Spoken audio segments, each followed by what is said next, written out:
Hai, kamu lagi dengerin PL Talk, Self Development Podcast yang bikin kamu grow up dan juga glow up.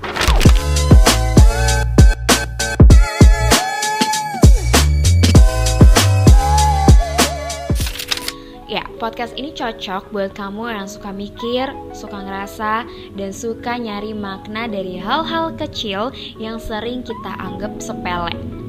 Dan hari ini kita akan ngomongin satu topik yang jujur aku juga masih sering banget ngerasain dan masih belajar untuk mengatasinya pelan-pelan, tentang kenapa sih kita suka ngerasa enggak cukup.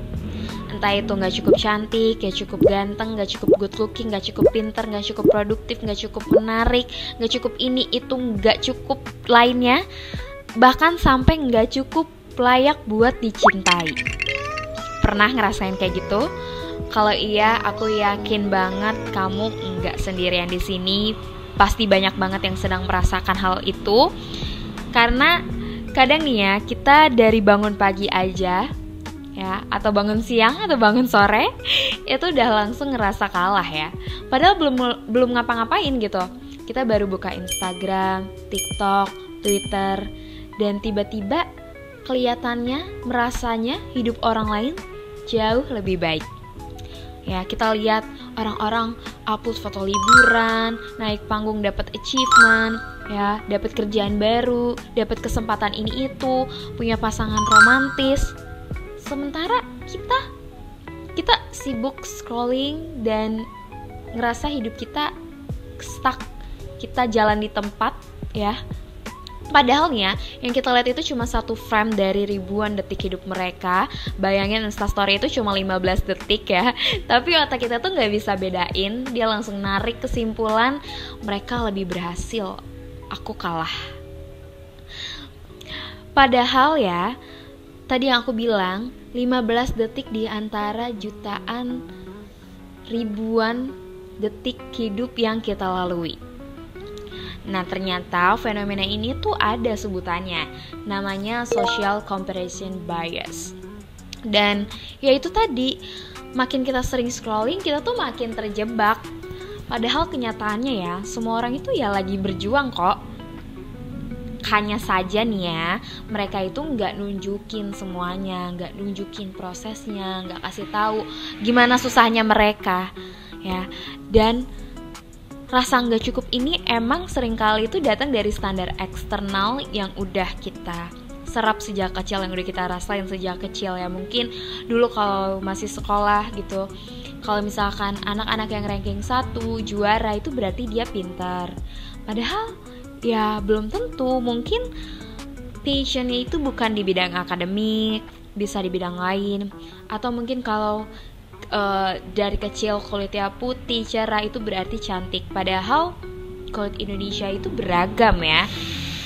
Dan kalau misalkan kita sibuk nih, berarti kita sukses. Padahal ya belum tentu, sibuknya seperti apa dulu. Ditambah lagi nih sekarang sosial media ya, kerjaan kita scrolling. Dan itu malah bikin nambah tekanan ya, yang bikin perspektif baru, standar baru. Contohnya kayak kalau misalkan followers kita banyak, berarti kita lebih valuable. Kalau kita nggak upload, kita nggak bikin konten, berarti kita tuh ketinggalan dan itu bikin kita FOMO. Padahal siapa sih yang bikin standar itu? Siapa sih yang ngatur timeline hidup kita? Siapa yang berhak? Enggak ada, kecuali diri kita sendiri.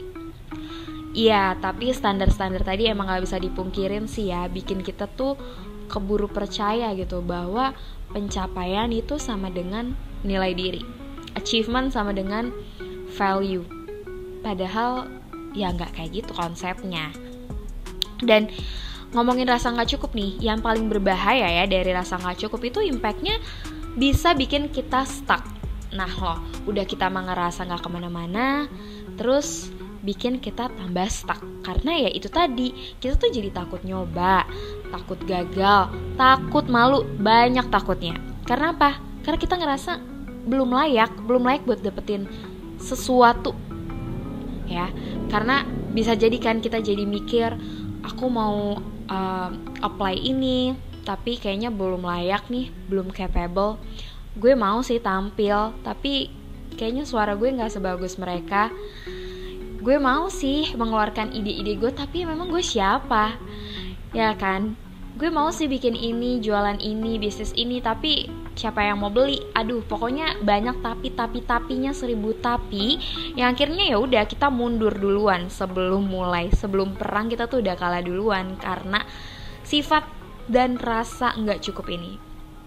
Padahal kenyataannya ya, kita itu nggak butuh sempurna buat layak dapat kesempatan, buat nyoba itu bukan untuk orang yang sempurna, justru percobaan itu untuk orang yang baru mau mulai. Nah, ya lambat laun aku sadar ya kalau sifat ini, rasa ini terus aku pelihara, nggak aku kontrol, aku bakal stuck dan aku jadinya beneran nggak kemana-mana karena itu berasal dari pikiran aku sendiri. Jadi aku punya tips untuk kalian yang juga merasa kayak gini.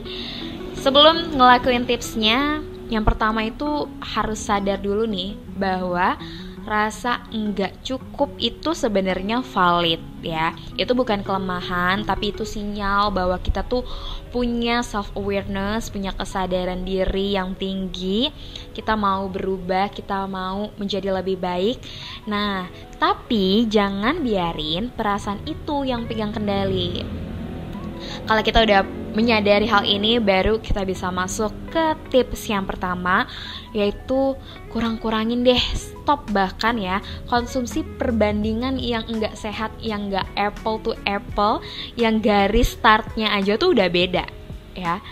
Kita kurangin deh waktu scrolling itu, kalau ternyata scrolling ini tuh bikin kita nggak jadi kemana-mana, malah jadi burnout, overwhelmed. Dan yang perlu kita ingat nih, internet itu bukan kaca ya. Dia itu cuma etalase yang kita lihat di toko-toko, itu bukan buat cerminan diri, itu bukan buat perbandingan diri. Kita startnya aja tuh udah beda pasti ya, setiap orang kita punya background yang berbeda-beda. Jadi gak akan ada gunanya banget membandingkan diri, karena kita bukan barang, kita bukan elektronik yang bisa dibandingkan satu dengan yang lainnya. Tips yang kedua adalah bangun standar versi diri sendiri. Iya, kita tuh sebenarnya boleh banget kok punya standar yang kita ciptakan. Ya, kita nggak harus ngikut dari social standard yang udah ada. Ya, bahkan ya sah-sah aja punya measurement, punya pengukuran diri sendiri itu boleh. Kita tuh boleh punya definisi cantik sendiri. Menurut gue cantik itu ya yang kayak gini, menurut gue cantik itu gak harus kayak gini, itu boleh banget. Kita boleh punya definisi produktif sendiri tuh gimana. Menurut gue produktif yang bagus itu adalah produktif yang sehat, dan gue mau achieve itu ya. Kita berhak punya standar untuk sukses terhadap diri kita sendiri, dan itu sah banget ya. Gak akan ada yang bisa ngatur standar kecuali diri kita sendiri. Dan tips yang ketiga adalah rayakan hal-hal kecil. Ya, mungkin ini jarang banget dilakuin orang karena kelihatannya sepele ya. Padahal satu bagian dari proses yang kita bilang kecil itu ya proses menuju hal-hal besar. Hal-hal yang kita anggap sekarang ini wow, itu pasti awalnya dari hal-hal kecil. Contohnya nih ya, hari ini kita udah mandi pagi, yang biasanya kita bangun siang aja itu udah such an amazing loh untuk diri kita. Dan ya kita berhak untuk me time, kita berhak untuk celebrate ourselves. Dan contohnya lagi, misalkan kita berani naik transportasi umum sendirian ya, karena biasanya selalu ditemenin, selalu harus ada temennya. Itu hal yang cukup membanggakan dan harus dirayakan. Kita berhasil nyelesain tugas dalam 1 minggu ya. Tugas yang susah itu kita berhak merayakan diri sendiri. Karena ya hal kecil yang terlihat biasa itu bisa jadi sebuah pencapaian nantinya, sesuatu yang luar biasa buat orang yang lagi berjuang. Right? Oke, tips yang keempat adalah self affirmation. Ya, aku tahu ini klise, tapi coba deh bilang pelan-pelan, aku cukup, aku berharga, aku tumbuh, aku bukan versi gagal dari orang lain, aku versi tumbuh dari diriku sendiri. Ulangin itu at least tiap pagi, tiap lo baru bangun, karena beneran ada dampaknya, nyata banget ya. Oke, itu dia tadi ya. Jadi kalau hari ini kamu ngerasa gak cukup, mungkin kamu capek, mungkin kamu tuh udah terlalu sering ngebandingin diri sama orang lain, mungkin kamu lupa gimana caranya ngelihat diri, mungkin kamu lupa apa aja sih kelebihan kamu yang bisa kamu manfaatkan, yang bikin kamu tuh jadinya stuck di situ-situ aja. Stop untuk melakukan itu. Ya, kita punya kendali atas diri kita sendiri. Gak ada yang bisa mengatur hal itu kecuali diri kita sendiri. Dan aku mau bilang satu hal, kalau kita itu cukup bukan karena pencapaian kita, tapi dari kita bisa bernafas, hidup, berusaha, itu udah lebih dari cukup ya. Oke, terima kasih udah dengerin PL Talk. Semoga setelah ini kamu bisa lebih sayang sama diri sendiri. Dan seperti biasa, sampai ketemu di episode selanjutnya. Pelan-pelan aja kita tumbuh bareng-bareng. Goodbye. See you in another episode.